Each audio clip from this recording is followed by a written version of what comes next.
Ketika raja itu masuk untuk bertemu dengan tamu-tamu itu, ia melihat seorang yang tidak berpakaian pesta. Ia berkata kepadanya, "Hai saudara, bagaimana engkau masuk kemari dengan tidak mengenakan pakaian pesta?" Tetapi orang itu diam saja.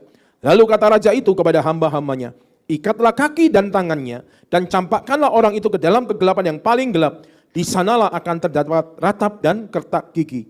Ayat 14, sebab banyak yang dipanggil, tetapi sedikit yang dipilih. So di ayat yang ke-12 dikatakan, "Hai saudara, bagaimana kau masuk kemari dengan tidak mengenakan pakaian pesta?" Jadi Injil Matius 22 menceritakan seorang raja ini sudah mengadakan perjamuan kawin untuk anaknya. Yang undangan-undangan semula yang diundang, gak ada satupun yang datang. Ini bicara tentang umat perjanjian itu, yang tegar tengkuk sampai sekarang. Mereka gak percaya Yesus kan? Akhirnya yang tuan rumah berkata, udah, undang orang-orang yang lain, yang di luar undangan yang utama. Ini kita ini, yang secara geografis di luar tanah perjanjian, itu yang diundang untuk masuk, untuk ikut. Alkitab mencatat dikatakan, ada yang tidak mengenakan pakaian pesta, dan apa akibatnya? Yang tidak mengenakan pakaian pesta ini, firman Tuhan mencatat, dia diikat kaki dan tangannya, dan dicampakkan dalam kegelapan yang paling gelap, artinya dia dimasukkan ke dalam neraka. Saudara kasih dalam Tuhan, pakaian pesta ini bicara tentang apa? Tentang kehidupan kita. Pakaian pesta bicara tentang apa? Kesiapan kita sebagai orang percaya dalam menyambut kedatangan Tuhan. Nanti kita akan berdoa ya, kita lihat hidup kita ini. Apakah Tuhan sudah melihat, mendapati hidup kita ini sudah mengenakan pakaian pesta?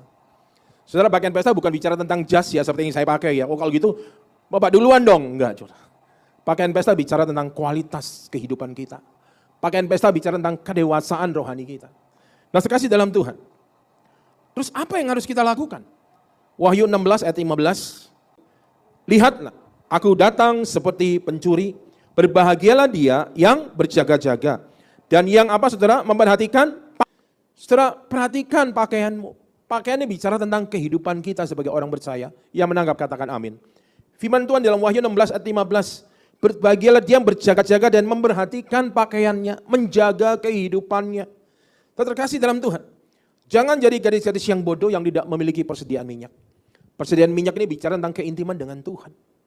Saudara, yang sudah melayani, itu bukan jadi jaminan bahwa mereka itu punya kehidupan yang intim dengan Tuhan. Saya temukan, ada yang gak intim. Jadi pelayanan cuma sekedar rutinitas, cuma sekedar kegiatan. Maaf, saya harus terus terang di mimbar Tuhan ini.